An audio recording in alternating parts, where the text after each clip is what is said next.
उसकी चर्चा कही थी। तो वर्षाय अयन ऋतु युग पूर्वकम अत्र, कि वर्ष अयन ऋतु युग ये जो सौर मास से मानना चाहिए, और तिथि इत्यादि का जो चांद्रमास से मानना चाहिए, तिथि चंद्र से ही होती है।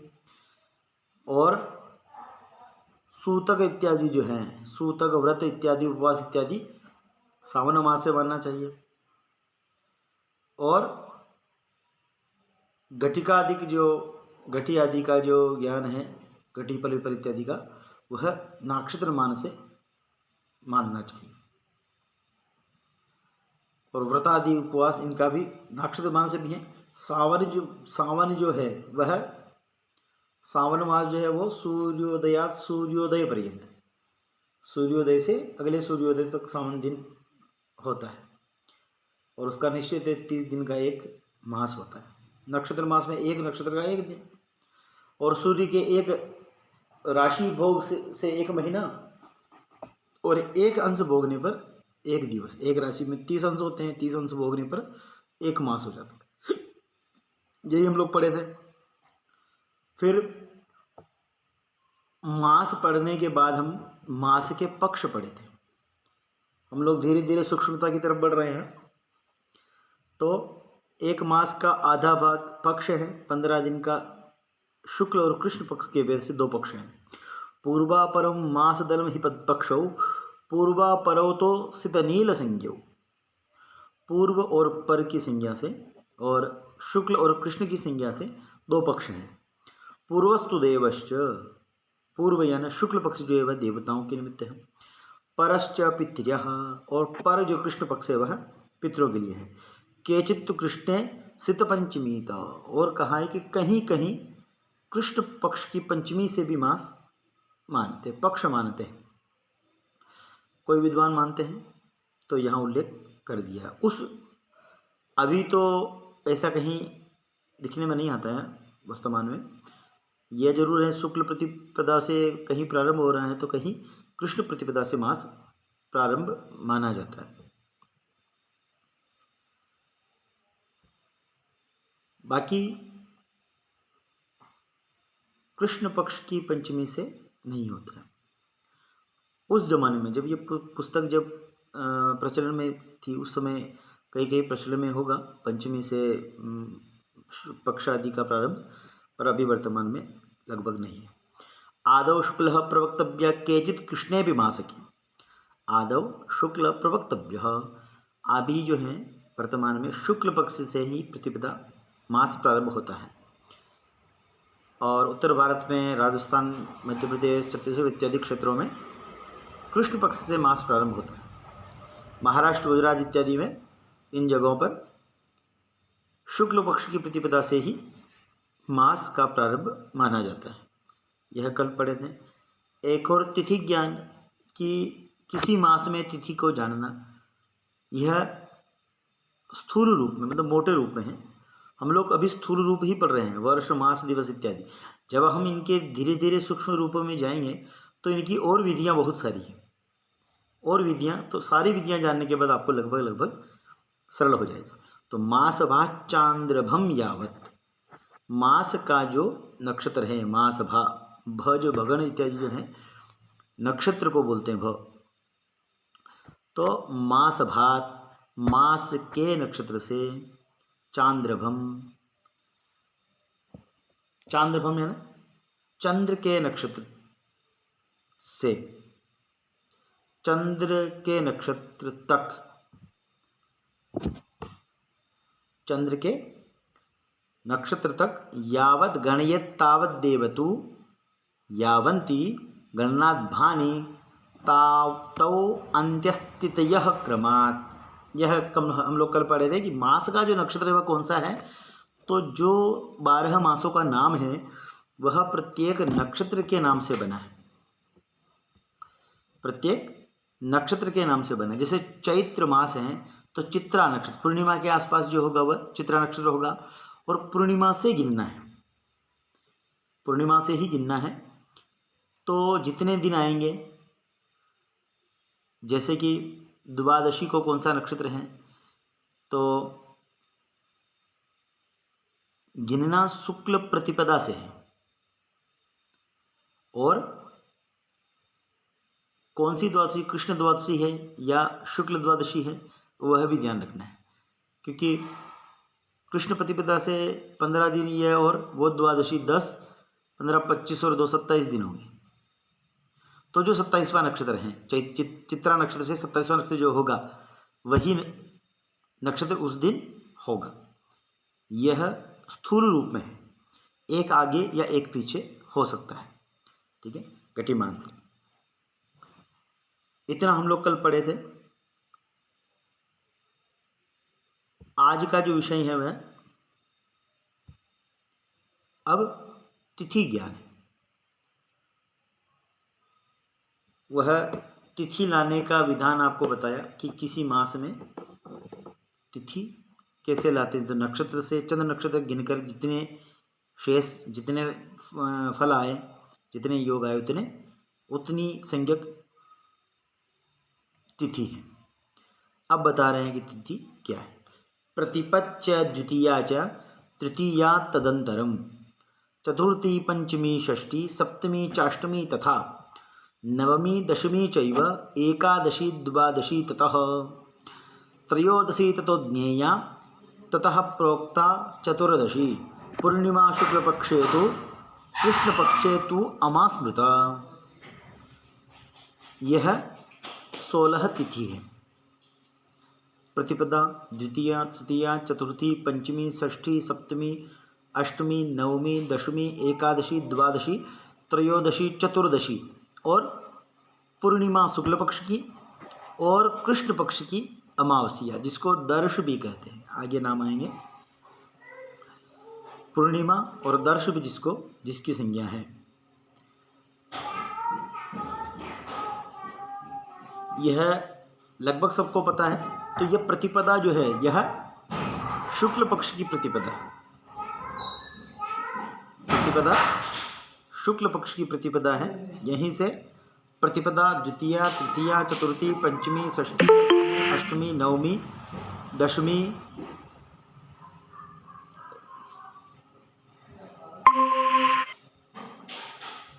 एकादशी, द्वादशी, त्रयोदशी, चतुर्दशी, पूर्णिमा और अमावस्या, यह क्रम से तिथियाँ हैं। यह सबको लगभग ज्ञात है। अब इनके तिथियों के क्रम से देवता है। एक एक तिथि के एक एक देवता है, उनका विशेष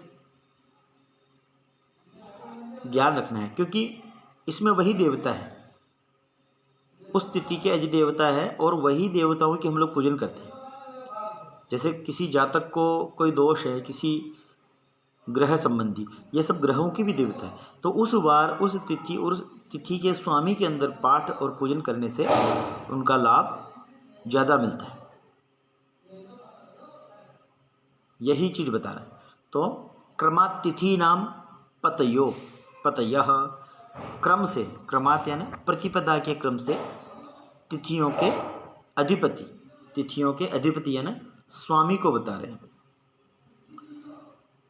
स्वामी को बता रहे हैं। तो पहला प्रतिपदा का अग्नि, धात्री यानी ब्रह्मा, तृतीया का गौरी, चतुर्थी का गणेश और पंचमी का अहि यानी सर्प और षष्ठी का गुहो, कार्तिक स्वामी, गुह यानी कार्तिक स्वामी, स्कंद इसको बोलते हैं, और सप्तमी के रवि, सूर्यदेव रविश्च, अष्टमी के महेश है भगवान शंकर, महेश, और नवमी के दुर्गा, दशमी के यम, अंतक जिनका नाम है, दुर्गांतक, अंतक जो है वो यम है। दशमी की यम, एकादशी के विश्वेदेव, एकादशी के विश्वेदेव, द्वादशी के विष्णु, त्रयोदशी के काम और चतुर्दशी के ईश यानी भगवान शंकर, और सोमाहा यानी पूर्णिमा के सोम यानी चंद्र, और पितरौ ही दर्शे, यह आया सर। सोमाहा यहाँ पूर्णिमा हो गई, और पितरौ ही दर्शे, और दर्श अमावस्या को कहते हैं। तो अमावस्या के जो अधिपति हैं, जो स्वामी है, वह पितर है।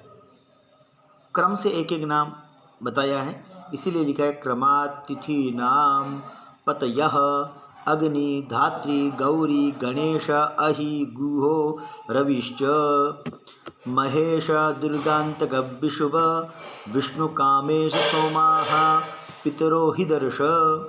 यह दर्शे, यह मतलब अमावस्या के स्वामी पितर है। और अग्नि से लगा के पितर तक यह 16 देवता है। पूर्णिमा के अलग हैं और अमावस्या के अलग है। बाकी प्रतिपदा, दोनों प्रतिपदा के जो अधिपति अब अग्नि हैं, दोनों प्रतिपदा के अग्नि दोनों द्वितीया के यानी कृष्ण और शुक्ल दोनों धाता यानी ब्रह्मा, ऐसा समझना चाहिए। पूर्णिमा के केवल चंद्र हैं, क्योंकि चंद्र पूर्णिमा के स्वामी हैं। पूर्णिमा को पूर्ण रूप से चंद्र दिखाई देते हैं, बिल्कुल पूर्ण बलवान रूप में, पूर्ण रूप में स्निग्ध विपुल यानी पूर्ण शरीर से दिखाई देते हैं, तब उनके देवता हैं। और अमावस्या जो हैं वो पितरों का विशेष है पूजन। पितृपक्ष में या पितरों की प्रसन्नता के लिए अमावस्या में विशेष पूजन विधि होती है। और जो भी देवता है, इनकी अपनी अपनी तिथियों में इनका अपना अपना पाठ पूजन करने से अत्यधिक लाभ मिलता है। ठीक है, यही इनका क्रम है। अब जो तिथियां हैं उनकी अलग अलग संज्ञा है। 16 तिथि है, ऐसे एक ही नाम है। पूर्णिमा और अमावस्या को छोड़ के चतुर्दशी तक 14 है, और प्रतिपदा से चतुर्दशी 14, पूर्णिमा और अमावस्या यह 16 है। पर इन तिथियों का 15 तिथि मान के चलिए, 16 एक अमावस्या और पूर्णिमा एक ही है पूर्णा के रूप में।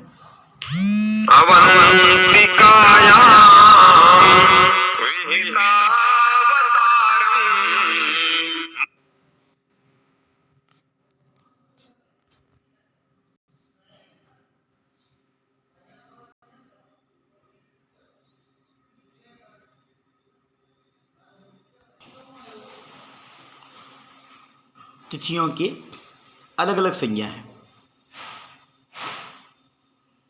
वो आगे बताते हैं। नंदा च भद्रा च जया च रिक्ता पूर्णेति सर्वास्तिथय क्रमात्सु।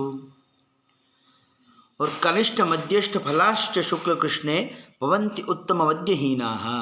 इसमें तिथियों का नाम दिया है कि पहली नंदा तिथि, भद्रा, जया, रिक्ता और पूर्णा तिथि, सर्वास्तिथयः सभी तिथियों का क्रमात् स्युः क्रम से नाम है। जैसे प्रतिपदा नंदा, द्वितीया भद्रा, तृतीया जया, रिक्ता चतुर्थी, पूर्णिमा पंचमी, 5 हो गया। वापिस षष्ठी नंदा, सप्तमी भद्रा, अष्टमी जया, नवमी रिक्ता और दशमी पूर्णा।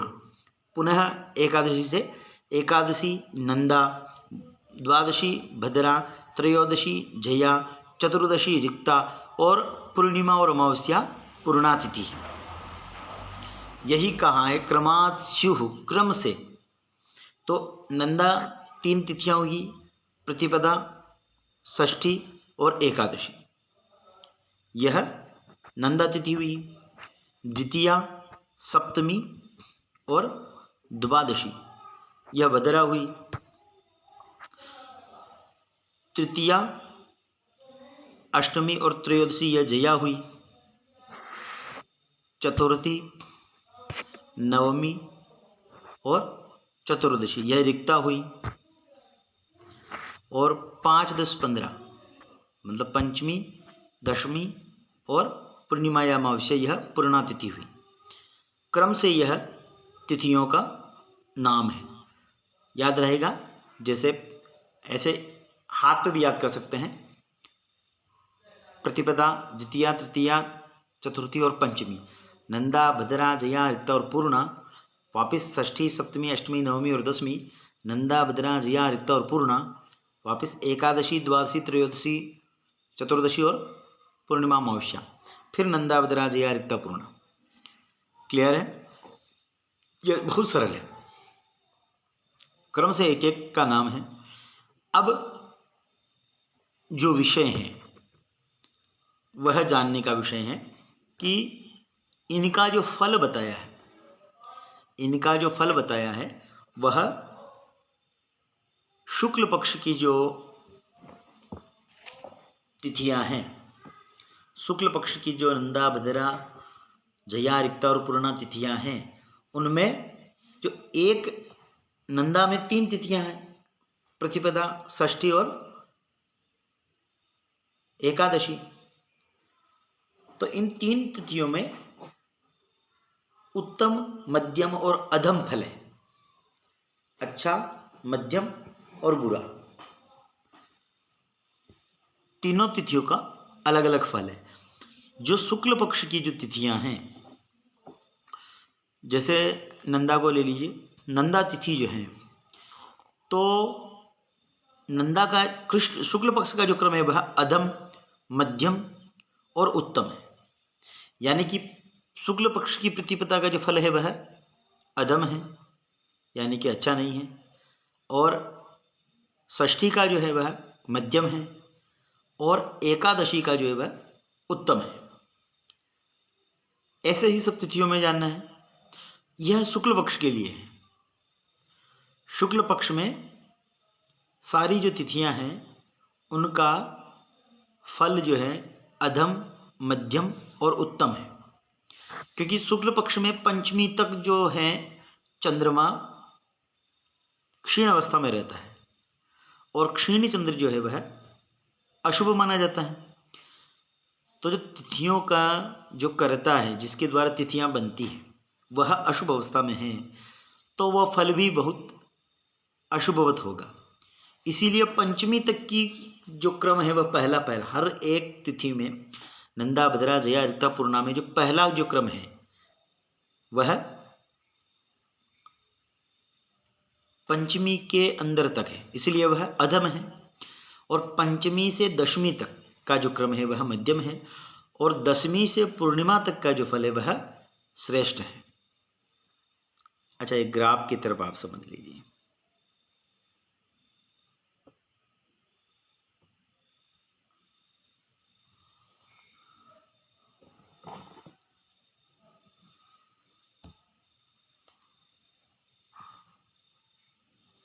जैसे कि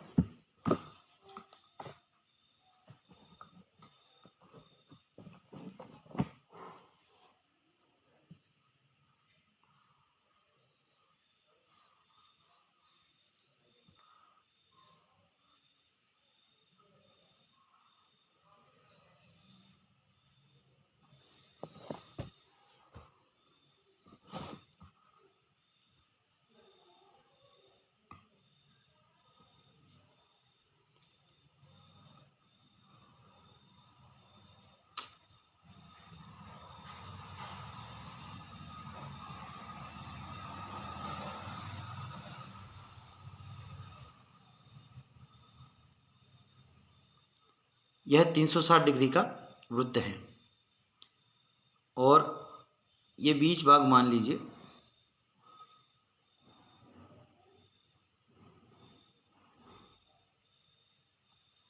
यह उसका बीच भाग है।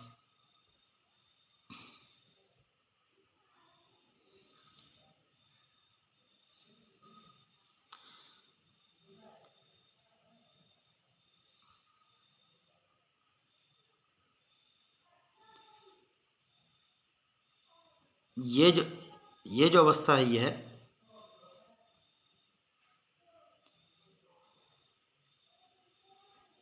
यह अमावस्या है।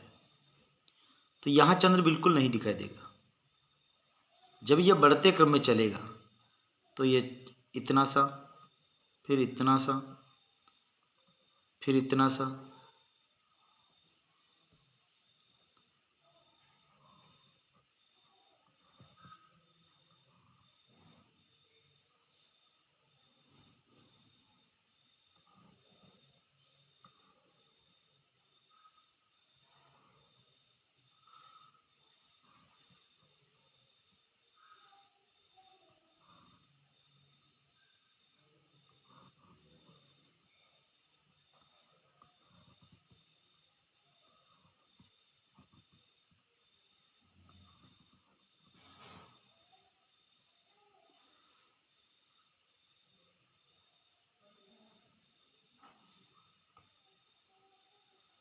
और फिर ये इस स्टेशन, ये पूर्णिमा है यहाँ, वह ऐसे पूर्ण दिखाई देगा।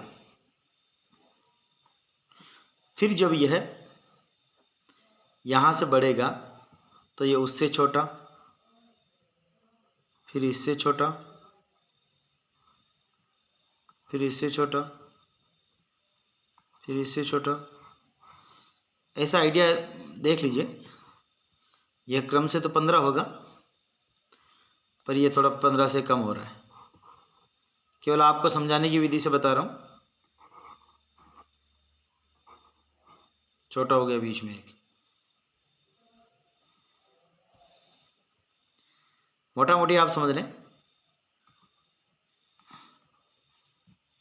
फिर यहाँ बिल्कुल शून्य,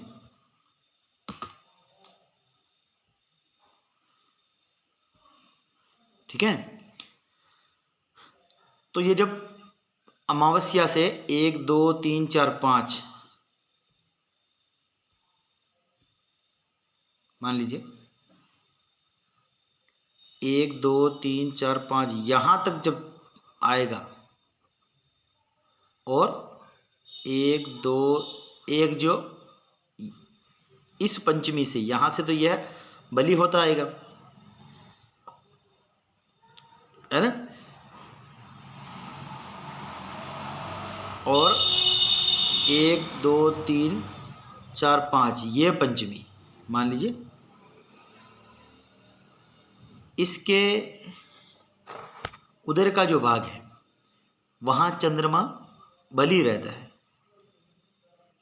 तो वह तिथियां जो वह शुभ है। और अमावस्या से पंचमी तक, अभी हम लोग शुक्ल पक्ष की बात कर रहे हैं, यह कृष्ण पक्ष है। यहाँ से ये जो है ये कृष्ण पक्ष है।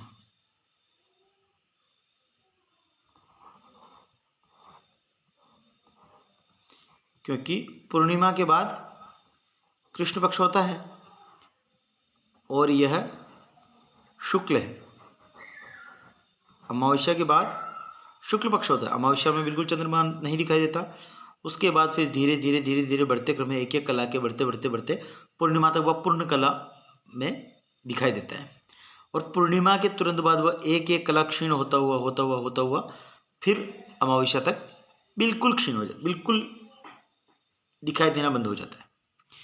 तो जब वह पंचमी के बाद जब 5 कला से ज़्यादा दिखाई देता है तो वह क्षीण नहीं माना जाता। इसीलिए वहाँ जो तिथियों का जो कहा है वह, मान लीजिए मैं आपको पहले तिथियां लिख देता हूँ। प्रतिपदा, सॉरी,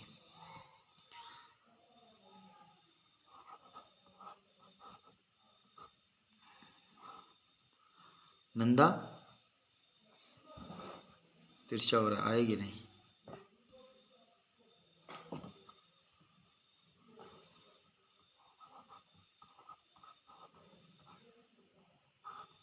नंदा, भद्रा, जया,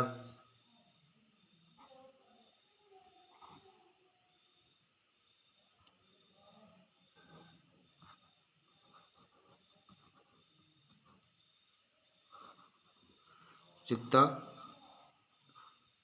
तेरी तिरछी जाएगी क्योंकि मैं स्वयं तिरछा चलता हूँ।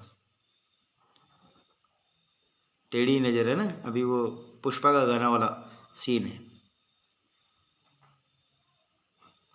पुष्पा शायद मेरे हिसाब से मेरे ये कलम और इसने भी पुष्पा देखी है, या फिर पुष्पा ही याद आ गई। तिरछी नज़र है। तो नंदा जो है वह प्रतिपदा, षष्ठी और एकादशी, इसको ऐसे भी गिन सकते हैं। 1 2 3 4 और यह 5, 6 हो गई, 7 8 9 10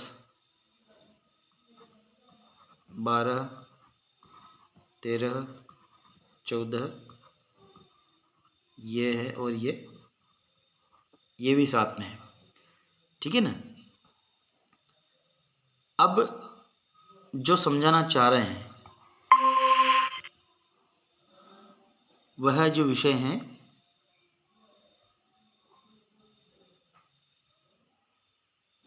ठीक है, वह जो समझाना चाह रहे हैं क्या है कि ये जो लोग चर्चा कर रहे हैं इधर आप मान लीजिए यह शुक्ल पक्ष है, पर पूर्णिमा लिखा है ना, इसको ऊपर मान लीजिए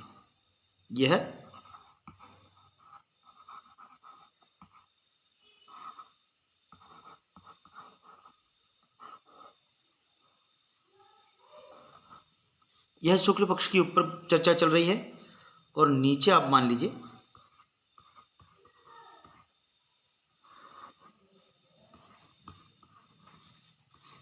कृष्ण पक्ष। तो उत्तम, मध्यम और अधम, इसका क्रम आपको मैंने जो गोला बना के समझाया है उसको ध्यान में रखते हुए यहां समझना है कि यह जो कृष्ण पक्ष है इसमें जो पहली जो तिथि है, पहली जो तिथि होगी ये 1 2 3 4 5, ये क्या है उत्तम, ये क्या है मध्यम, और जो एकादशी द्वादशी त्रयोदशी इत्यादि ये क्या है अधम। समझ गए, अधम ऐसे लिखाएगा क्योंकि अधम है, अधम को अधम की तरह लिखा है, ठीक है। और शुक्ल पक्ष में इसका विपरीत है, शुक्ल पक्ष में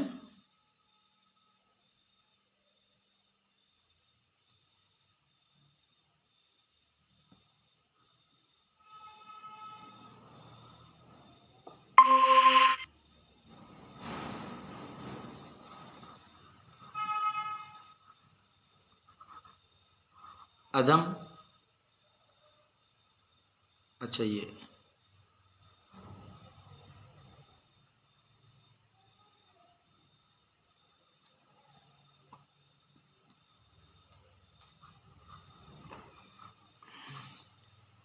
अधम यानी अशुभ,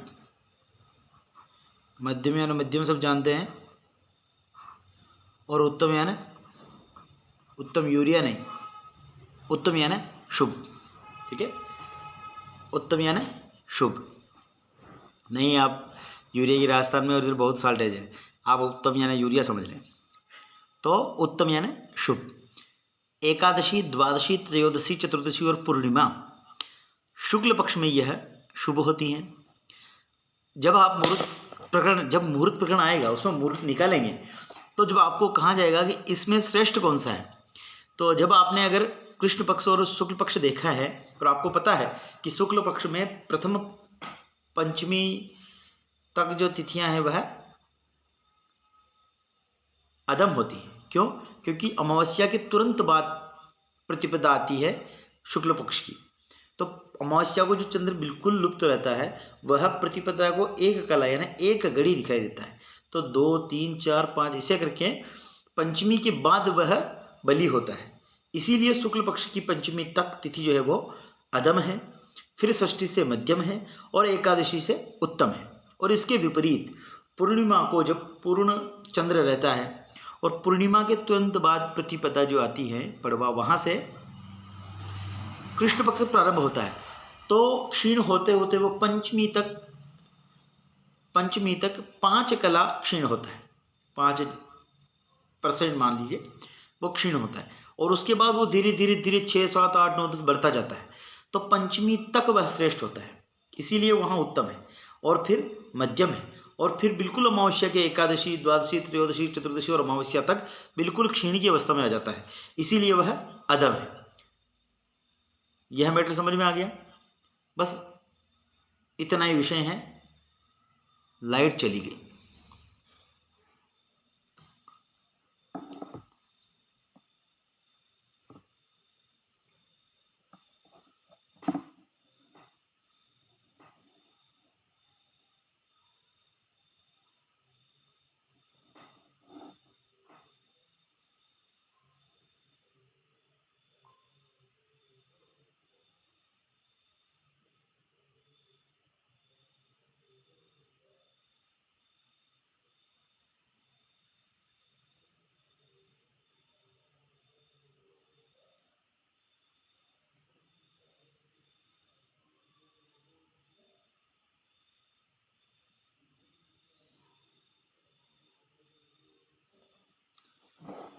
लाइट चली गई है।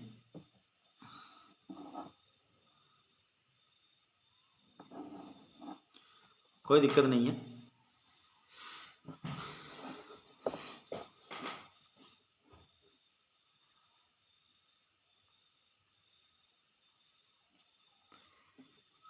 आवाज आप तक आ रही है? आवाज नहीं आ रही?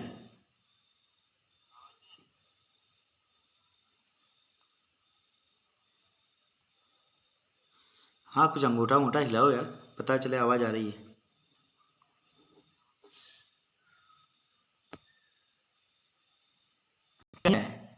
कुछ अंगूठा अंगूठा हिलाओ, पता चलेगा।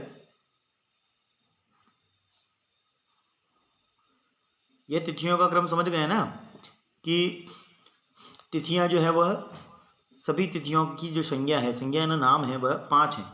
नंदा, भद्रा, जया, रिक्ता और पूर्णा।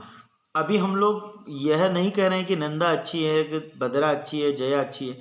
अभी हम लोग इनके जो अंदर तिथियां हैं, प्रतिपदा, षष्ठी इत्यादि, उनकी संज्ञा, तो उनमें जो 3, एक नंदा तिथि में 3 तिथियां इसको प्राप्त हुई है, प्रतिपदा, षष्ठी और एकादशी।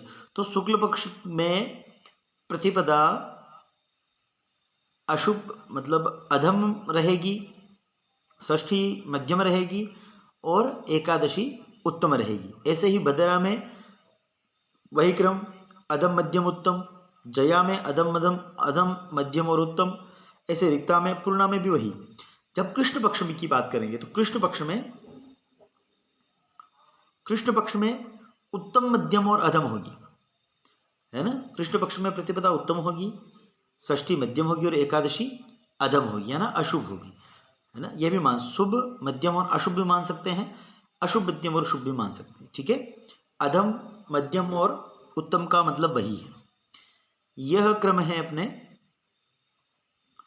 तिथियों का, शुभाशुभ का। यही इस श्लोक में कहना चाह रहे हैं। इसी श्लोक को हम लोग अभी उसी श्लोक को पढ़ रहे हैं। नंदा च भद्रा च जया रिक्ता पूर्णेति सर्वास्तिथयः क्रमात्सु। सभी तिथियां क्रम से नंदा, भद्रा, जया, रिक्ता, पूर्णा है। आवाज नहीं आ रही है? दिखाई नहीं दे रहा है। वो आपका नेटवर्क प्रॉब्लम है। अब अपने यहां से दिक्कत नहीं है।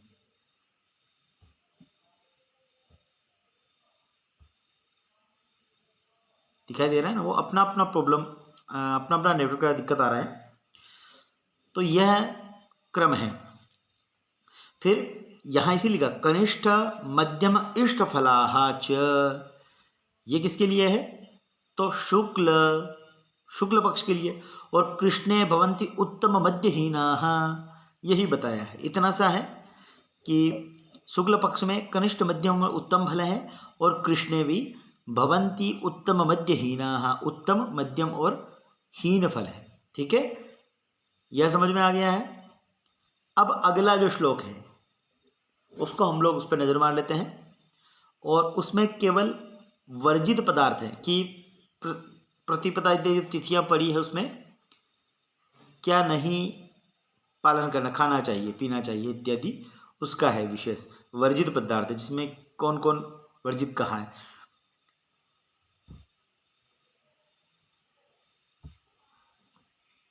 तो उसके लिए है कूष्मांडम बृहति फलानि लवणम वर्जम तिलाम्लम तथा तैलम चामलकम दिवम प्रवसता शीर्षम कापालांत्रकम निष्पावाष्टमसूरिका फलमयो वृंताकसंज्ञं मधुद्यूतम स्त्रीगमनम क्रमात् प्रतिपदादिषु एवं आषोडश।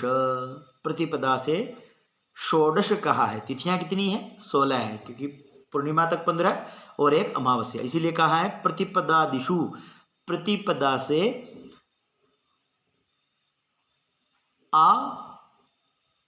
आषोडश एवं आषोडश, यानी अमावस्या, अमाषोडश, अमावस्या पर्यंत जितनी तिथियां हैं उनमें क्रम से कुष्मांडम, कुष्मांड आप सब जानते हैं, कुष्मांड कहते हैं कद्दू को।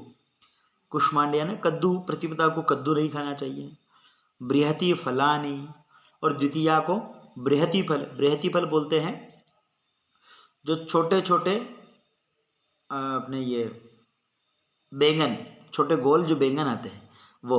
और एक बृहति फल जो है वह औषधि भी है, वो भी बैंगन जैसा होता है, बहुत छोटा और लकीरें वाला। तो बृहति फल नहीं खाना चाहिए।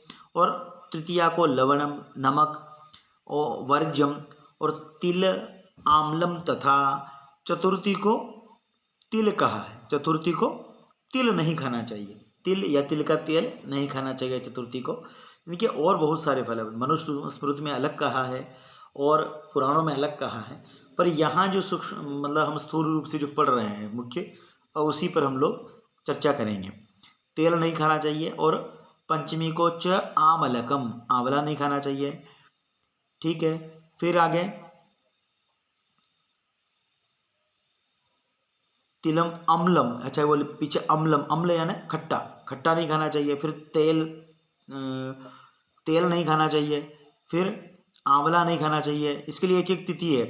तृतीया को लवण, चतुर्थी को तिल, पंचमी को खटाई, लवणम या आम्ल, अम्लम जो कहा है, अम्ल यानी खट्टा, और षष्ठी को तेल, सप्तमी को आंवला, अष्टमी को नारियल, है ना, दिवम प्रवसता, नवमी को काशी फल। काशी फल जो है यह भी कद्दू ही है। काशी फल भी कद्दू को ही कहते हैं, भाषा का फर्क है। और दशमी को परवल, परवल एक प्रकार की सब्जी है जो छोटी काची के रूप में मिलती है, परवल।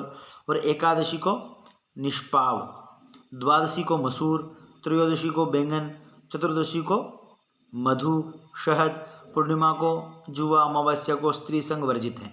इस अमावस्या और पूर्णिमा जो ये पर्व हैं, पर्व में बहुत सारे काम वर्जित हैं, जैसे कि